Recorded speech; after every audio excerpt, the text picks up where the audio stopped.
लेकिन हार गए तो 3 गुना लगान भरे पड़ी और ई नामुमकिन शरत ई भुवन ने मंजूर कर ली। बिक तो कोई भी सकता है। हाथ फेल पास का नहीं है डीएसपी साहब। हमरे एरिया में हमरे आसामी को उठाने का हिम्मत किया है। बहुत बड़ा मैटर है ये। और इस भवन का ठेका दिया जाता है सुंदर कंस्ट्रक्शन को। लगाइए मोहर। जो बोला है वो करो इंजीनियर, नहीं तो आपको बना देंगे हम टोटल नाजायज। समझ नाम की धमकी मिली थी। चुप! और हम लोग धमकी देगा। किसी को मारने के लिए इतना तड़प तो आज तक हमारे कलेजा में नहीं हुआ शुक्ला जी। गंगा विदेश जाएगी नहीं और हम गंगा के बगैर रह नहीं सकते। वो अल्लाह हुजूर की नहीं, शैतान की औलाद है। वो मालूम है बेटा, इंसान के हर सवाल का जवाब इस कुदरत के पास है। जमीर और जिंदगी के दरमियान की जंग है। जमीर मतलब इज्जत, गुरूर और खुददारी के साथ जीना। आ रहे हम, पकड़ के रखिएगा उसको।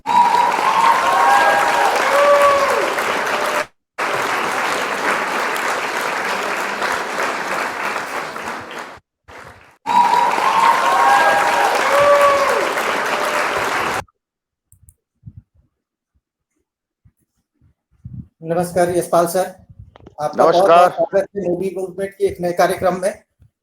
नमस्कार। ये हम लोगों का सौभाग्य है कि वीडियो चैप्टर पहली बार हम लोग अभी शुरू करने जा रहे थे, और ये जो प्रत्यक्ष है इसमें सौभाग्य है कि आपके साथ ये प्रत्यक्ष कार्यक्रम हो रहा है। आप सबसे पहले हम लोगों के पास आए, प्रत्यक्ष हुए, इसके लिए कोटिशा धन्यवाद।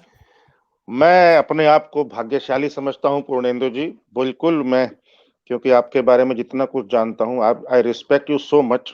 Please carry on and I am obliged.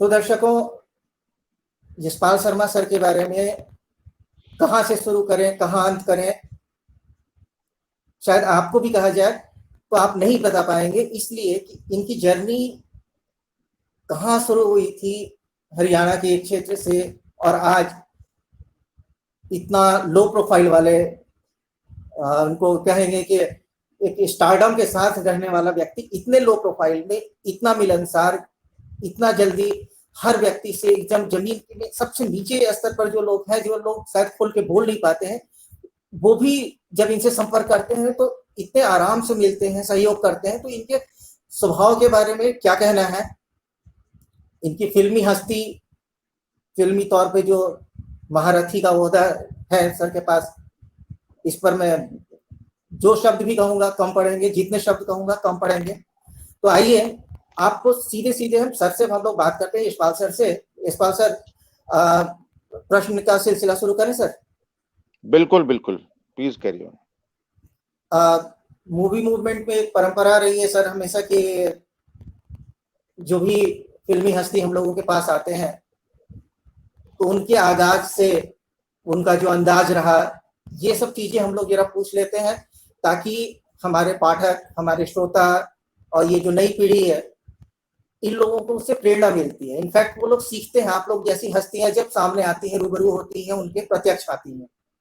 Sir वहीं से शुरू करते हैं सवाल कि आपने जो क्या सिचुएशन था जिसके चलते आप इधर मोटिवेट हुए, और कैसे वो आगाज से सारा अंदाज कैसे कैसे डेवलप हुए, छोटे में सर, ज्यादा नहीं, आप क्या समझ लोगा इस प्रश्न पे?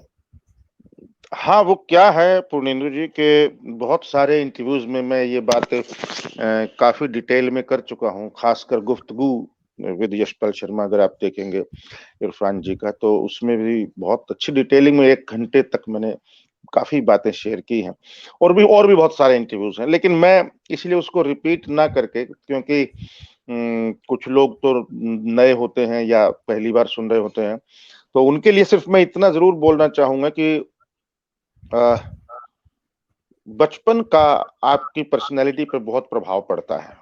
आप स्कूल टाइम में जैसे होते हैं, आपकी पूरी जिंदगी की वो बायोडाटा पूरा लिख देते हैं। वो बचपन जो है आपका तकरीबन 2 साल से लेकर के 12 साल तक का 15 साल तक का जो आपका जीवन होता है, वो वही आप पूरी उम्र मरते दम तक आप सिर्फ सीखते हैं, पढ़ते हैं, मैच्योर होते हैं, लेकिन आपकी पर्सनैलिटी, आपका नेचर, बेसिक नेचर वही तय हो जाता है, वो चेंज नहीं होता है फिर। तो मेरा भी कुछ ऐसा ही था। मेरा भी जो ये वाला पीरियड था, ये खूब क्यारियों में घूमना और लकड़ियां तोड़ना, पेड़ों पे चढ़ना और गोबर वगैरह उठाना, बकरियां चराना, गाय चराना और कॉपी किताब लेके चले जाना ग्वालों की तरह, वहां बैठ के पढ़ना। और बहुत सारे रहे वहीं पर। गोलियां चलती थी, जो रांग की गोलियां उठाना, खोद खोद करके मिट्टी, जहां चांदमारी के पास, और पतंगे उड़ाना और शिटापू खेलना और बंटे खेलना, कंचे खेलना, ये और लुकम छिपाई खेलना, काठ खटंबर, लोहा लंबर, पिट्ठू, गर्मा गर्म, जितने भी बचपन में उस वक्त में जब टीवी नहीं था, मोबाइल नहीं था, बहुत कम था, टीवी DD1 था, उस वक्त में जितने गेम होते थे, जिस तरीके की बातें चीजें होती थी, वो मजेदार जिंदगी अब खत्म हो चुकी है, बहुत कम जगहों पे बची है। तो मैं उसी की पैदाइश हूँ, उसी ही बचपन में पैदा हुआ हूँ। और क्यारियों में खेती बाड़ी, कई बीघा जमीन तो नहीं, लेकिन हाँ, आगे पीछे घर के क्यारी सरकारी मकान के होती थी। तो हम कौन सा ऐसा सब्जी है, कौन सा ऐसा फल है जो नहीं उगाया हमने, मतलब सब कुछ उगा लिया। नारियल नहीं उगा सकते थे क्योंकि वहां नहीं होता है, लेकिन अमरूद, अंगूर, आम, चीकू, ये चीकू नहीं, ये क्या बोलते हैं, आड़ू और पपीता और आलू, प्याज, लहसुन, मेथी, पालक, अदरक, सब कुछ उगाया है अपने हाथों से। और बहुत परिवार हमारा बड़ा था, तो हम उसमें मिलजुल करके क्यारियों में कभी गोडी करते रहते थे। ये वाला मेरा बचपन रहा है, एक माहौल बता रहा हूं मैं। और हमारी गली में बिहारी, पहाड़ी, नेपाली और यूपी के, हिमाचल के, उत्तराखंड के सारे लोग रहते थे, अलग अलग तरह के। मतलब एक प्रकार से पूरा इंडिया बसा था। हाँ, मतलब पूरा इंडिया तो नहीं है, लेकिन 1/4 इंडिया तो जरूर बसा था। तो ऐसे लोगों के बीच मैं जिया हूं और रहा हूं, और सरकारी स्कूल में पढ़ा हूं, जहां 15 पैसे फीस होती थी, 25 पैसे एडमिशन फीस होती थी और 15 पैसे फीस होती थी। ऐसे स्कूल में पढ़ा हूं और 6ठी क्लास से ABCD सीखा हूं। तो मैं कुल मिला के बस यही कहूंगा कि मेरे जो कीड़ा था, एक कुल बुला रहा था अंदर, और जो जिसने रामलीला की से शुरुआत करी खेलते खेलते, और फिर थिएटर करना शुरू किया स्कूल के एंड में 10वीं 11वीं क्लास में। और थिएटर जब किया तो फिर मुझे उसका तो फिर वो क्या खून मुंह लग गया। फिर अगर एक बार जो थिएटर जम के थिएटर कर लेता है और एक्टिंग का जो भूत चढ़ जाता है, और फिर तो वो उतरता नहीं है। और बस फिर वो नहीं उतरा।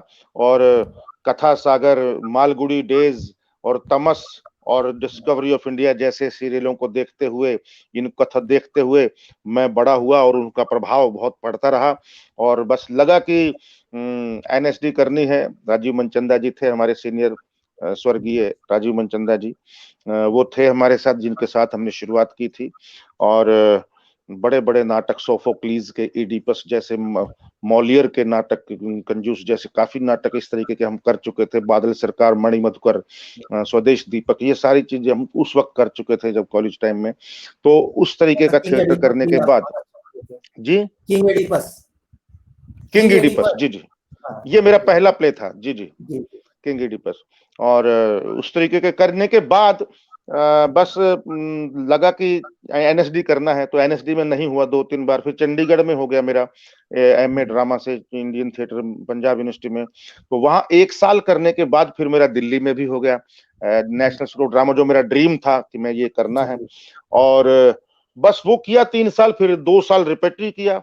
और 2 साल रिपेटरी करने के बाद हालांकि मुझे लगता था कि मैं चिल्ड्रन थिएटर करूंगा हरियाणा में, क्योंकि मुझे लगता था कि उसी वक्त से लगता था 90 से ही कि बचपन से ही बच्चों को थिएटर करना चाहिए। तो मुझे लगा था कि मैं स्कूल स्कूल जा करके थिएटर करूंगा बच्चों के साथ। लेकिन रिपेटरी करते हुए मुझे लगा कि मैं थोड़ा ठीक ठाक एक्टर हूं, अगर चिल्ड्रन थिएटर करूंगा तो मैं एक्टिंग नहीं कर पाऊंगा, डायरेक्शन करूंगा, वर्कशॉप लूंगा, टीचिंग करूंगा, तो मैं एक्टिंग ही करनी है। तो फिर 500 लोगों के सामने क्यों, 50 करोड़ 100 करोड़ के सामने क्यों ना की जाए। तो बस वही सोच के सिनेमा की तरफ और मुंबई की तरफ आया और बस वो गुजड़ी उठा के आया था जो आज तक हूँ वहीं। एक छोटा सा प्रश्न आ गया, आपकी बहुत पुरानी फिल्मों के ऊपर देखते हैं तो आप ज्यादा इमोशनल ये करते थे, जैसे एक वो देखे थे ट्रेन में, वो लड़के नाम नहीं याद आ रहा, मतलब इमोशनल चीजें आपकी ज्यादा देखते थे। फिर बाद में ये गुंडागर्दी की तरफ कैरेक्टर्स ज्यादा करते लगे आप, और फिर से जाके कैरेक्टर रोल में, जैसे नहीं ऐसा नहीं है। मैंने कॉमेडी भी बहुत की है, बल्कि कॉमेडी तो जो मैंने नाटकों में की है वो तो अभी तक फिल्मों में तो किसी ने उस ढंग से उसको एक्सप्लॉइट किया ही नहीं है कॉमेडी को। तो क्योंकि वो एक बार ठप्पा लग जाता है ना, यहाँ गंगा जल का जो ठप्पा लग गया, जो हर चौथे दिन टीवी पे आती रहती है हर हफ्ते, तो उसका ठप्पा जो ऐसा लगा है ना, तो वो निकल नहीं पा रहा है। लेकिन मैंने अपने आप को काफी चेंज किया, नीली छतरी वाले, Singh is king, welcome to Sajjanpur, अलग अलग टाइप के रोल करने के लिए, ताकि मूसो, छिपकली, ये वो जिस तरीके की फिल्में हैं। तो मैंने कभी ये नहीं सोचा कि ये इमोशनल है तो करूंगा, ये कॉमेडी है तो करूंगा, ये मैंने नहीं, बिल्कुल भी नहीं। आप देख लीजिए, मेरी फिल्मों की लिस्ट उठा लीजिए, और आपको वेरिएशन, बहुत वेरिएशन मिलेंगी, कमाल की वेरिएशन मिलेंगी। यशपाल सर यही चीज देखा, जैसे मैं 3 फिल्मों की चर्चा करूं आपकी, एक जो अभी थोड़ी पहले बनी थी और अभी हाल में आई, पंचलेट जी, पंचलेट मोदी जी की, और वो पिक्चर, उसकी चर्चा करना चाहूंगा कि उस पर थोड़ा प्लीज बताइए। बिल्कुल, फणीश्वर नाथ रेणु जी की कहानी है पंचलेट, और बचपन में कभी पढ़ी थी स्कूल टाइम में हमने, और मतलब उस तरीके से याद नहीं थी, लेकिन इस बार उसको पढ़ करके और उसको स्क्रिप्ट पढ़ करके, स्क्रिप्ट में उन्होंने बहुत कुछ जोड़ा है, और जो कि बहुत ही स्क्रिप्ट को 4 चांद लगा देता है। और सबसे बड़ी बात है कि इस फिल्म का, पंचलेट के अंदर, आप देखिए, पहले एक बात बता दूं जानकारी के लिए कि कितने साल हो गए, मेरे ख्याल 60 के आसपास, 60 साल, कितने साल हो गए होंगे, 50-60 साल तो हो गए होंगे।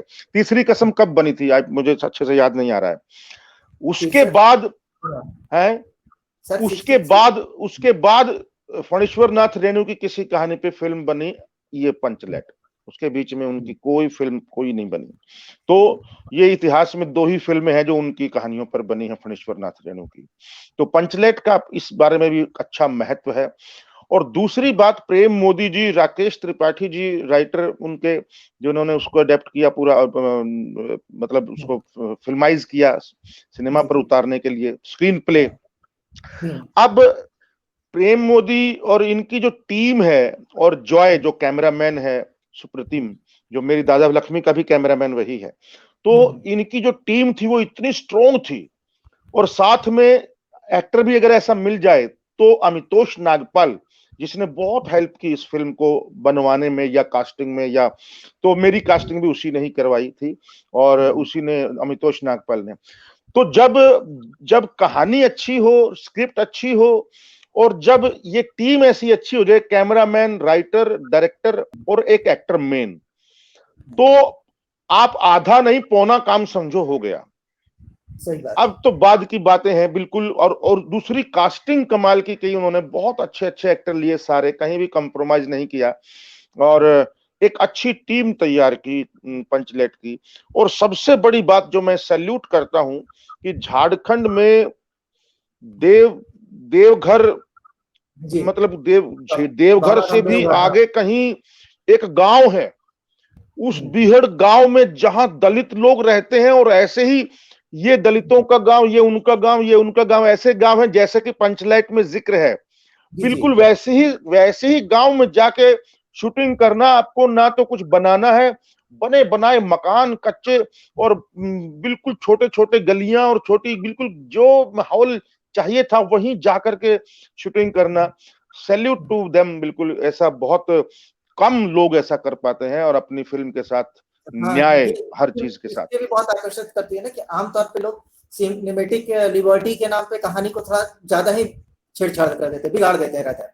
और ये जितना छुआ गया है अलग से कलम से, वो और निखरी है। तो ये बिल्कुल बिल्कुल, और जो गाने भी जोड़े हैं जो कमाल के, कहानी जी। के साथ जाते हैं, वो उसको आगे बढ़ाते हैं।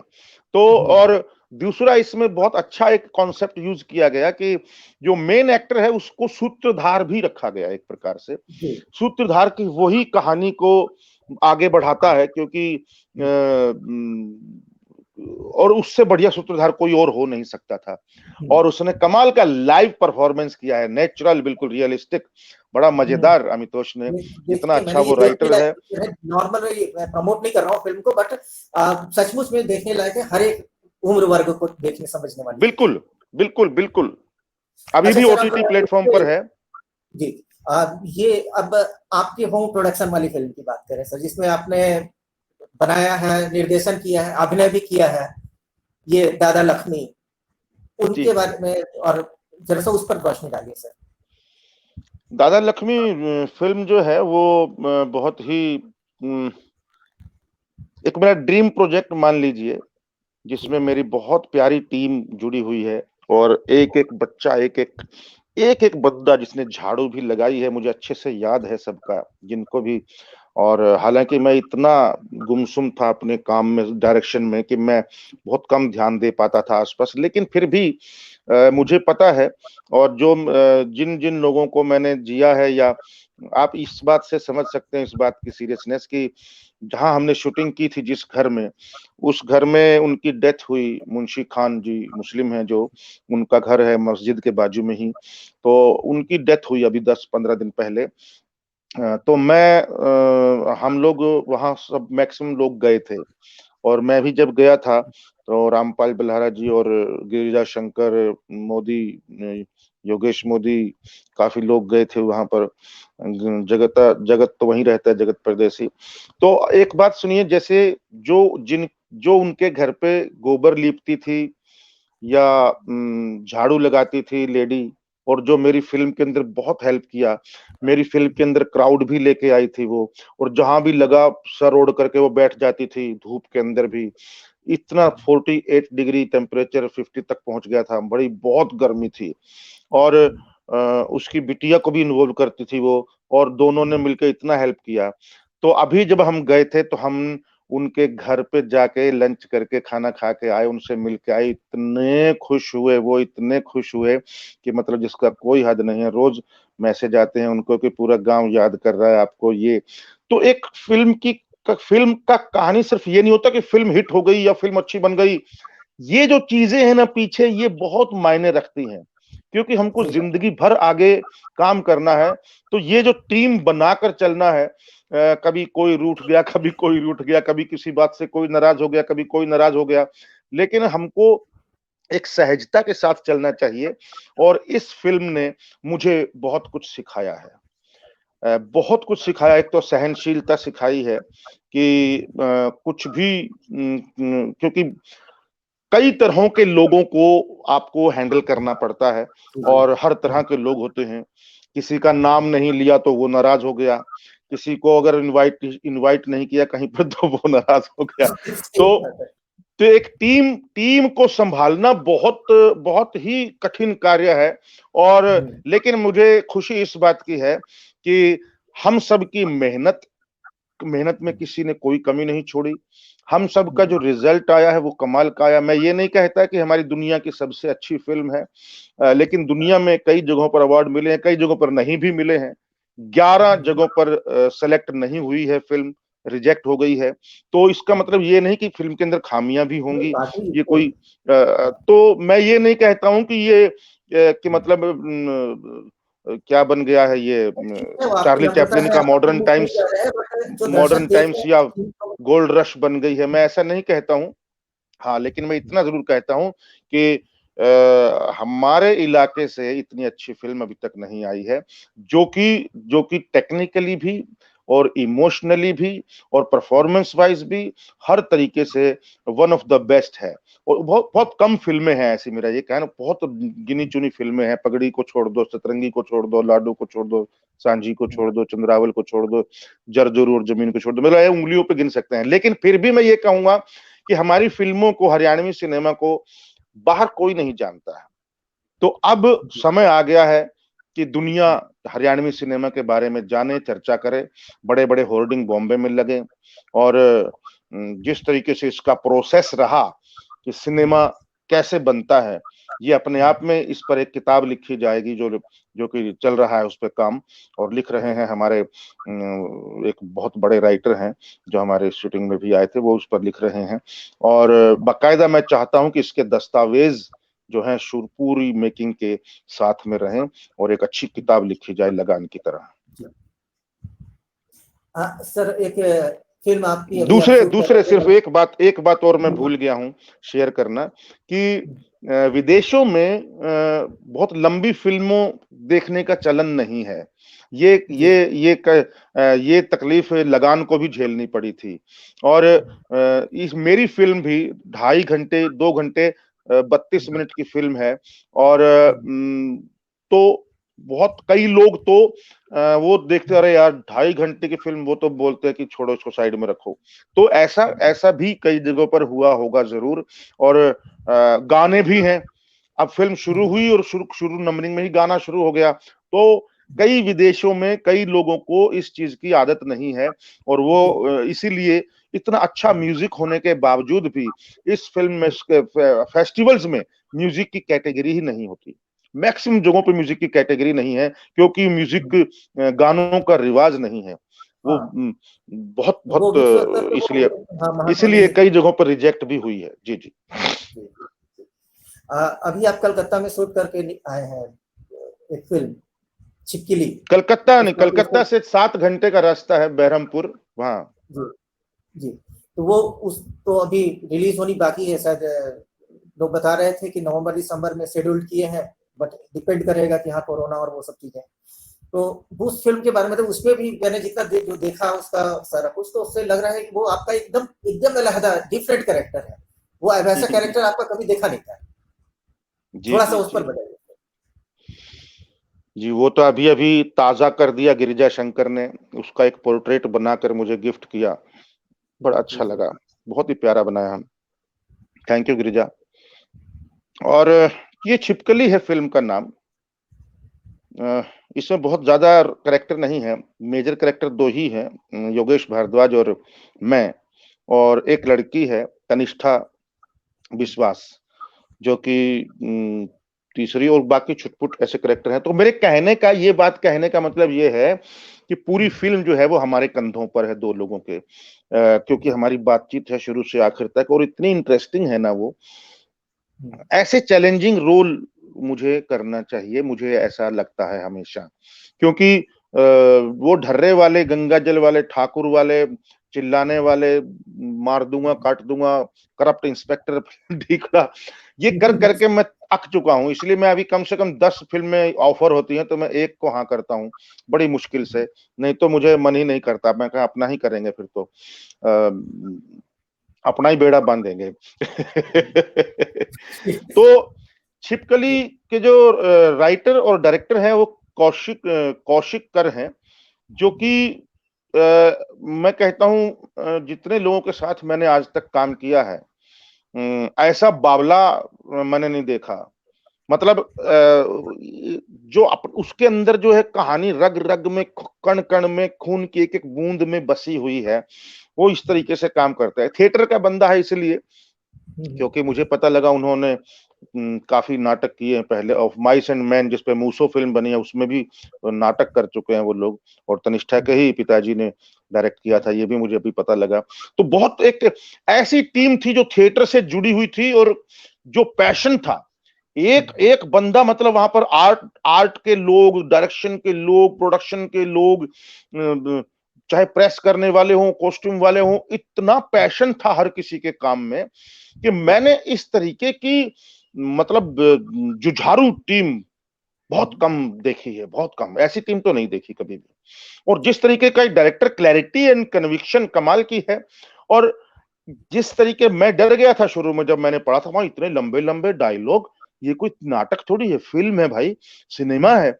लेकिन जब धीरे धीरे जब मैं उसके अंदर घुसा और जब मुझे समझ में आया कि ये क्या बोल रहा है, क्यों बोल रहा है, क्यों इतना इरिटेट होकर बोलता है, क्यों ये कभी माओवादी था, उसके अंदर गुस्सा भरा हुआ है, वो राइटर है, वो सारा निकालता है अपना गुस्सा, और अपना गुस्सा शब्दों से ही निकाल पाता है क्योंकि शब्दों का मसीहा है वो।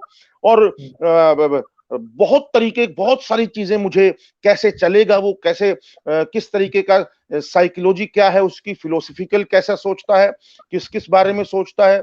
और कमाल का एक मेरे अंदर मुझे जो काफी दिनों बाद एक सेटिस्फेक्शन जिसको बोलते हैं, हालांकि अभी भी मुझे ऐसा लगता है कि मैं 60% ही कर पाया हूं, मैं और डेप्थ में जा सकता था अगर थोड़ा और वक्त होता तो।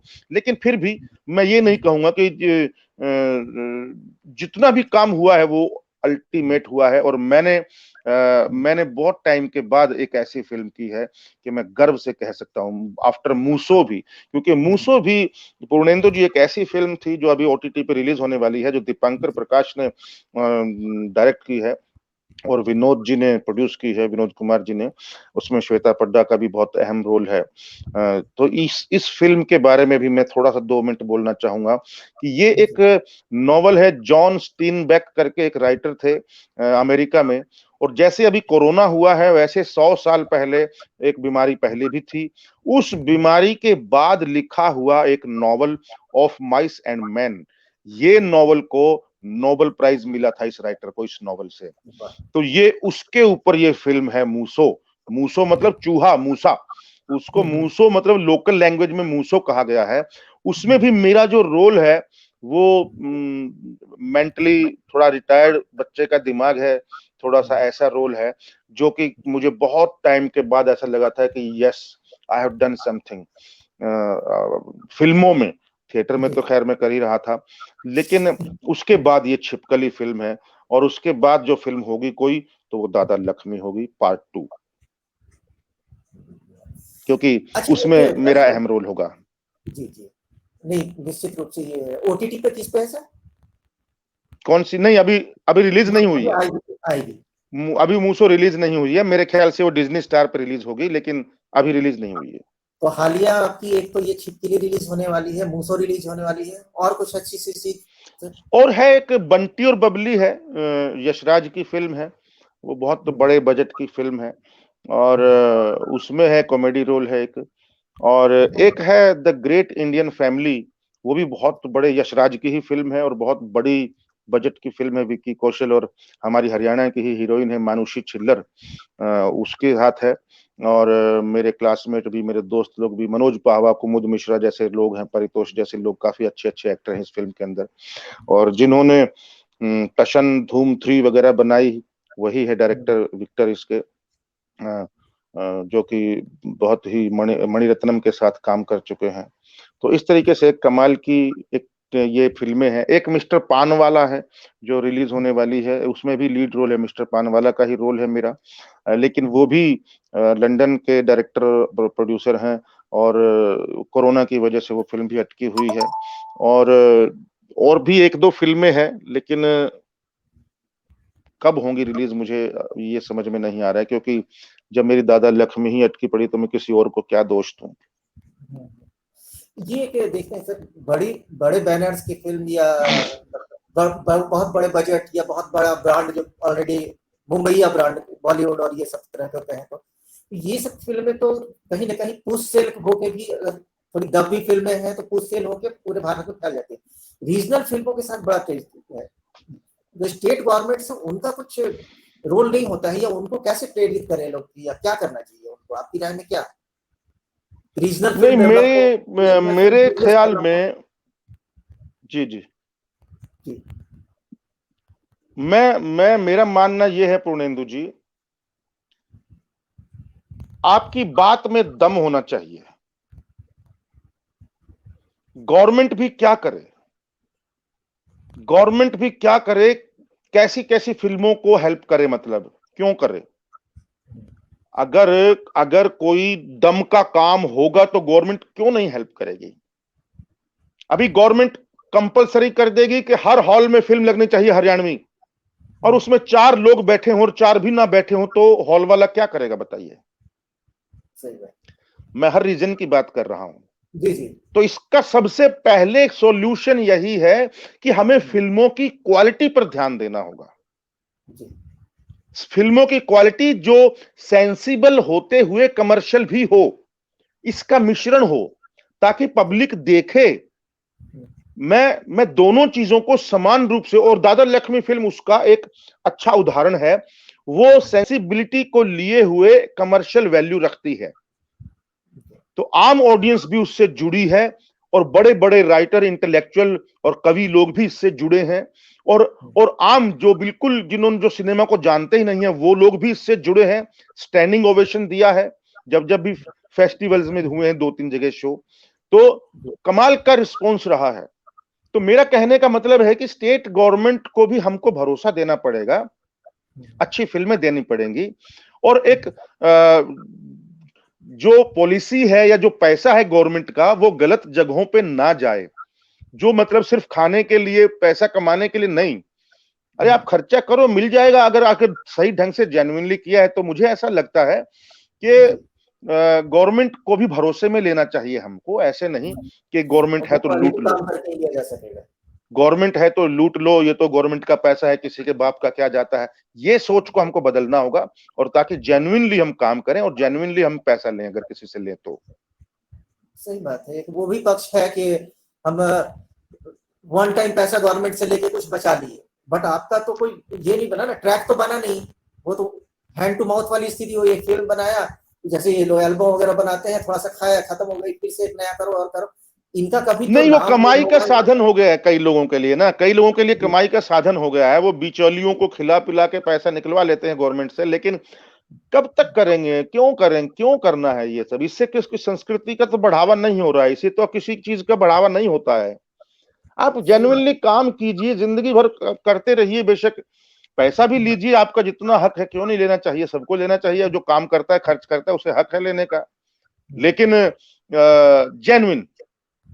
जेन्युइनिटी बहुत जरूरी है। नीयत आपकी साफ सच्ची होना जरूरी है। जी जी। तो इस फील्ड में ऐसे लोग बड़े उम्र में बड़े लोग आ गए हैं। एक सवाल और है कि ये जो नई पीढ़ी है ना सर, इसमें भी देख रहे हैं कि ये उधर के पैसे से नहीं, लेकिन इनके पास एक वो ग्लैमराइज हो गई है, ये चमक दमक फिल्मी दुनिया, वो तो सब्ज बाग में एक और कूद पड़ते हैं। आता जाता कितना है नहीं है, कहीं कुछ मतलब नहीं है, न ट्रेनिंग की बात कोई है। तो ऐसे नई पीढ़ी को थोड़ा गाइड कीजिए तो सर, आप अपनी जुबान में कैसे, क्या करना चाहिए उनको? नहीं, देखिए, चमक दमक या ग्लैमर की तरफ भागना कोई गलत बात नहीं है, क्योंकि हर किसी का सपना होता है कि हमें भी दुनिया जाने, हम भी फेमस हों, हम भी एक्टिंग करें, हम भी परफॉर्मेंस करें, हम भी अच्छा गाएं, हम भी अच्छी डायरेक्ट करें। या सबकी एक इच्छा होती है, ये जेन्युइन है, इसमें कोई बुराई नहीं है। और ये कोई भीख नहीं मांगता है, कोई हक है भाई उसका, भाई अपना मेरे अंदर टैलेंट है तो हमें काम मिलना चाहिए, और ये इसमें कोई बुराई नहीं है। लेकिन ओवर कॉन्फिडेंस और मतलब कि मैं ही हूं और मेरे अलावा कोई नहीं है, बस ये सोच गलत है। और आजकल ज्यादातर लोगों के अंदर यही होता है कि आई एम द बेस्ट। ऐसे नहीं होता। बेस्ट तो अमिताभ बच्चन भी नहीं है, और बेस्ट तो चार्ली चैपलिन भी नहीं थे। कहीं ना कहीं कुछ कमियां रह जाती हैं। श्री राम के अंदर भी कुछ कमियां होंगी, श्री कृष्ण के अंदर भी कुछ कमियां होंगी। Nobody is perfect in this world. So निराश होने की जरूरत नहीं है। मेरे ख्याल से हमको अपने आप को एनालाइज करने की जरूरत है, अपने आप को विश्लेषित करने की जरूरत है कि हम कहाँ हैं, कितना खड़े हैं। हम कोई गलत फहमी तो नहीं है हमें कि मैं बहुत अच्छा एक्टर हूँ। क्या पता आप पेंटिंग में अच्छे हो, ये बहुत बहुत सही बात है। बिल्कुल, क्या पता आप किसी और हुनर में साथ हो, कोई और हुनर आपके पास कमाल का हो सकता है ना। एडिटिंग आप क्या पता कमाल, क्या पता फोटोग्राफी कमाल की करें, क्या पता आप मैनेज बहुत अच्छा कर पाए टीम को, क्या पता आप प्रोडक्शन में काम बहुत अच्छा कर पाए, क्या पता आप फूड का काम बहुत अच्छा कर पाए। तो अपनी अपनी क्वालिटी है, वो दूसरा कोई नहीं छीन सकता। तो हमको अपनी चीजों को जानना चाहिए और उसकी रिस्पेक्ट करनी चाहिए, क्योंकि हर फील्ड का अपना अपना महत्व है। कोई अगर पजामा भी बना रहा है दर्जी, तो उसका अपना महत्व है, हमको उसको सैल्यूट करना चाहिए, बिकॉज वो फिल्म के अंदर हेल्प कर रहा है हमारी। तो कोई कुछ भी कर रहा है, कोई झाड़ू फूल भी लगा रहा है, कोई ऐसे पेंट भी कर रहा है पर्दों पे। मुझे मालूम है, बहुत काम किया है मेरे दोस्तों ने, मेरी टीम ने बहुत मेहनत की है। कोई बर्तन भी खरीद रहा है, कोई ये भी साइकिल पे जा करके वो भी ला रहा है पट्टे, क्या बोलते हैं, खाद्य इसका, गऊओं का खाना, तो वो भी मेरी नजर में है। वो हर चीज का अपना महत्व है और अपनी एक रिस्पेक्ट है उसकी, वी शुड रिस्पेक्ट ऑल।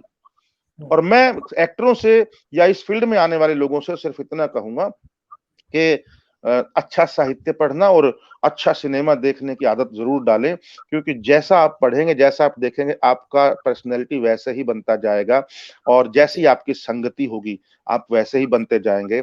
आपकी संगति अगर हा हा ठा ठा ठू ठू वाली है, तो फिर आप भी जिंदगी भर हा हा ठा ठा ठू ठू ही करते रहेंगे। तो आप अपने बारे में ही सोच लीजिए और जैसा आपको बनना है वैसा ही बनिए।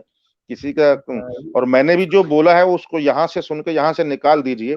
अगर फिर भी कुछ रह जाए तो इसका मतलब बात में दम है, नहीं तो नहीं, बात तो बहुत दमदार कही है आपने, और एकदम ये सही कहा है ना कि अपने आप को आंक के फिर उसको प्रोजेक्ट करेंगे ना, वो तो उसकी सेल वैल्यू भी बनेगी। ऐसे तो कहीं है कि हाँ, ये सामने वाला ये कर रहा है, ये हीरो बन के गया तो ऐसे बन गया, विलेन बन के गया तो ऐसे हो गया, और मेरे में वो गुण ही नहीं है, तो फिर झूठ मूठ जाके बर्बाद कर रहे हैं। नहीं, आप डांस अच्छा करते हैं तो डांसर अच्छे हैं, एक्टर नहीं। जरूरी नहीं कि आप एक्टर भी अच्छे हों। अगर आपकी बॉडी अच्छी है तो आप दिखने में हैंडसम हो सकते हैं, ब्यूटीफुल हो सकती हैं, लेकिन आप एक्ट्रेस अच्छी हैं या एक्टर अच्छे हैं, इससे जरूरी नहीं है। लेकिन इसके बावजूद एक बात है कि जो आपकी जो क्वालिटी है आपके अंदर, वो शाहरुख खान के अंदर नहीं है। इस बात को आप मान लीजिए और आप उस पर बिलीव करके आगे बढ़िए और सेल्फ स्टडी करके और आराम से बात करके। सिर्फ खंबा उखाड़ना ही एक्टिंग नहीं होता है। और बहुत खंबा उखाड़ने वाले के सनी देओल के पिताजी ने भी एक्टिंग की थी। सत्यकाम फिल्म देखिए धर्मेंद्र की, जो कि काम किया है उन्होंने, माइंड ब्लोइंग काम किया है। ऐसे बहुत सारे एक्टरों ने, पुराने बलराज साहनी को कभी ऑब्जर्व करके देखिए, उनकी फिल्में 2 बीघा जमीन हो, नीलकमल हो, वक्त हो, कोई भी फिल्म देख लीजिए उनकी।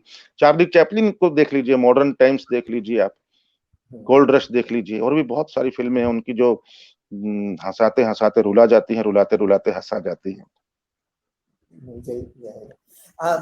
आप से एक अंतिम प्रश्न अभी समय, जी प्लीज, समय हो गया। हाँ, तो इसलिए ये थोड़ा, चूंकि आप एनएसडी से भी हैं और इतने सारे वैरायटी ऑफ कैरेक्टर्स करने का आपको अनुभव भी है, मेथड एक्टिंग पर बहुत ज्यादा ये होता है। एक्टिंग फील्ड में जाने वाले लोग कहाँ से शुरू करें? कलेजे से। देखिए, आप मेथड एक्टिंग स्टानिस्लावस्की का पढ़ लीजिए, आप ग्रोटोस्की का बॉडी एक्टिंग पढ़ लीजिए, आप ब्रेख्तियन थ्योरी पढ़ लीजिए, फोर्थ वॉल की, आप कुछ भी पढ़ लीजिए। आप इब्सन पढ़ लीजिए, जो रियलिस्टिक के फादर माने जाते हैं, रियलिस्टिक की राइटिंग के, हेनरिक इब्सन।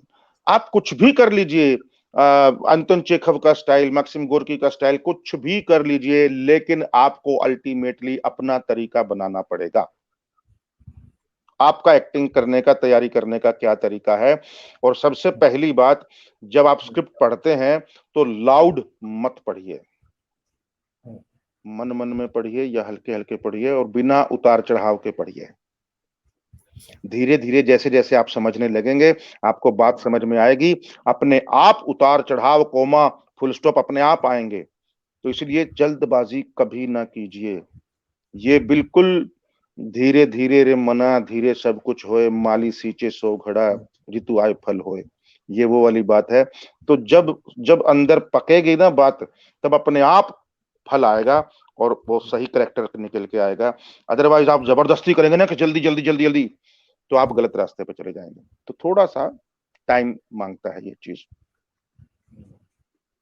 और फिर जितना ज्यादा और आपकी अंतरात्मा जो बोलती है ना, जो आपका दिल बोलता है, वहां से कई बार दिल इतना ज्यादा भी ना बोले कि दिमाग पीछे छूट जाए, और मतलब अगर किसी का खून करना है तो चाकू ही मार दो भाई, इतना भी नहीं।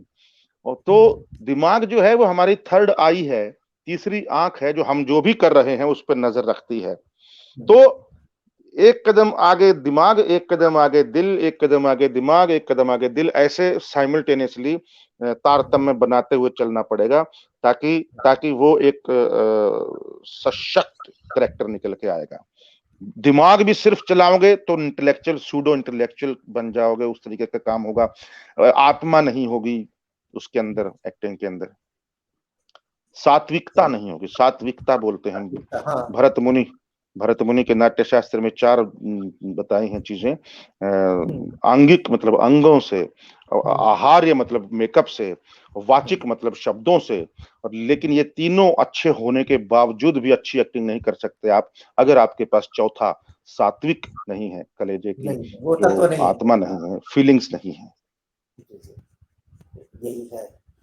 तो बहुत ज्यादा मतलब नई पीढ़ी जी और बिल्कुल, जो लोग इसको अपना टाइम ज्यादा हो गया, हाँ, तो अभी जो लोग भी अलविदा सुन करते रहे हैं। हैं तो उन लोगों के लिए तो बहुत बहुत ज्यादा लाभदायक है। ये एक नॉर्मल इंटरव्यू नहीं रहा, बहुत कुछ चलिए फिर आपसे कभी सही। ट्रेनर के रूप में ये हुआ। और फिर आपके साथ फिर समय मांगेंगे आपसे, फिर हम लोग थोड़ा बैठेंगे हम लोग सर दोबारा। बिल्कुल बिल्कुल। और आज के लिए तो मैं फिर जैसे भूमिका से शुरू नहीं किया था, सीधे सीधे धन्यवाद करता हूँ आपका भी सर, और दर्शकों का जो लोग देख रहे थे हम लोगों के साथ शुक्रिया। डिफरेंट चैनल्स पे ऑनलाइन है, सर का मैं फिर से धन्यवाद करता हूँ। धन्यवाद।